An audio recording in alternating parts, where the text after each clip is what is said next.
بص يا بيه، هو انا هاخد من كلام المستشار مانشيتات. اكيد. هو بيقول الرجل كلمه صح. وانا بضيف عليها الكلمه فرقان بين جنه ونار، لان في كلمه توديك الجنه، ده النبي عليه الصلاه والسلام اللي قال كده، عليه الصلاه والسلام، وكلمه توديك النار. وقال ايه؟ انما تلقون في جهنم حصائد السنتكم. واخد بالك؟ فالحنس في اليمين او الوعد، ها، ومش عايز اقول لازم نعمل الجنه النار بقى. آية يعني ثلاث وإذا وعد أخلف. لكن علاقة المستشار الأستاذ مصلحي احنا عايزينها تفضل جيدة، نموذجيه الحقيقه، نموذجيه. لكن احنا هنبقى في ظهر المستشار لو محمد مصلحي خان المستشار.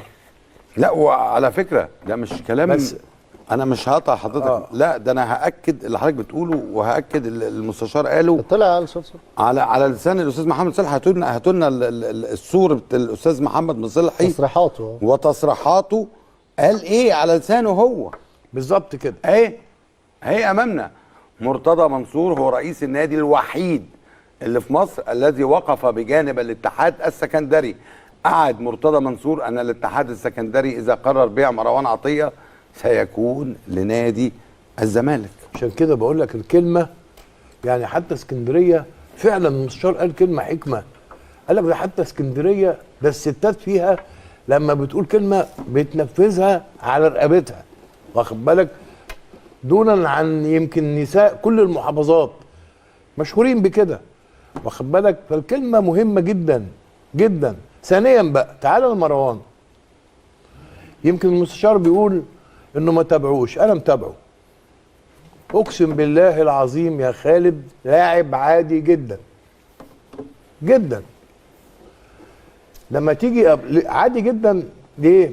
اما باجي احطه جنب عبد الله السعيد، لا لا لا لا لا لا لا، وده بدايه الكلام. لا لا لا. اما اجي احطه جنب دونجا، جنب عمرو بالسيسي، واخد بالك؟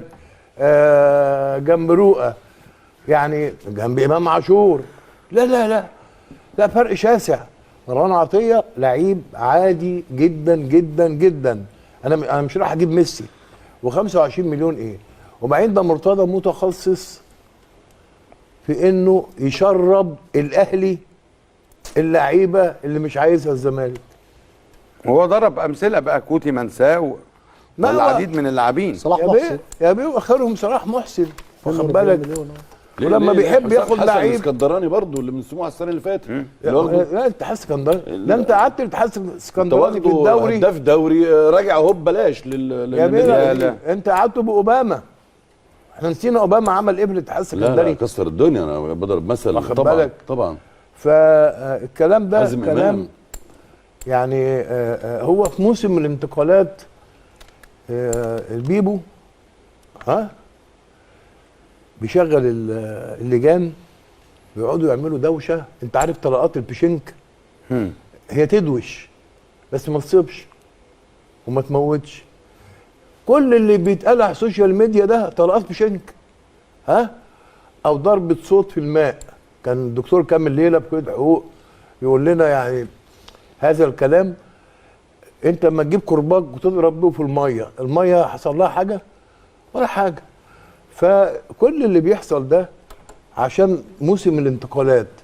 بيبو بيعمل هيصه، واخد بالك؟ هو بيبو مرعوب من الانتخابات اللي جايه، ومرعوب من شجاعه مرتضى منصور وتصديه للراي العام. طب النهارده شوف الرسائل، التليفون هينفجر، المستشار هيطلع ولا لا، المستشار هيطلع ولا لا، المستشار هيطلع ولا لا. مصر كلها عايزه تقعد تسمعه. هو بيطلع اهو يا اخي يا اخي، ده احنا ما شفناش الكلام ده من ايام ام كلثوم وعبد الحليم حافظ والناس اللي كان ليها جماهير بالملايين بتقعد تسمعها.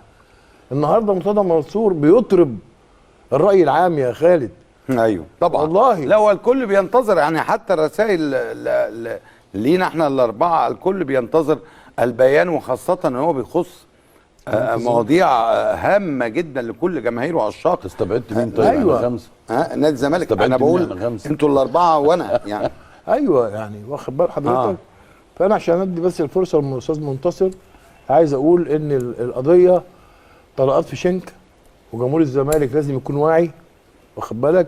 احنا عندنا في خط النص ما يكفي، يعني لعيبه. هو عدهم وقالهم المستشار مرتضى حتى يعني في كلامه. ما نلتفتش بقى للكلام ده، وعلى مصلح زي ما قال الاستاذ صبحي ان يراجع نفسه، لانه فعلا على المحك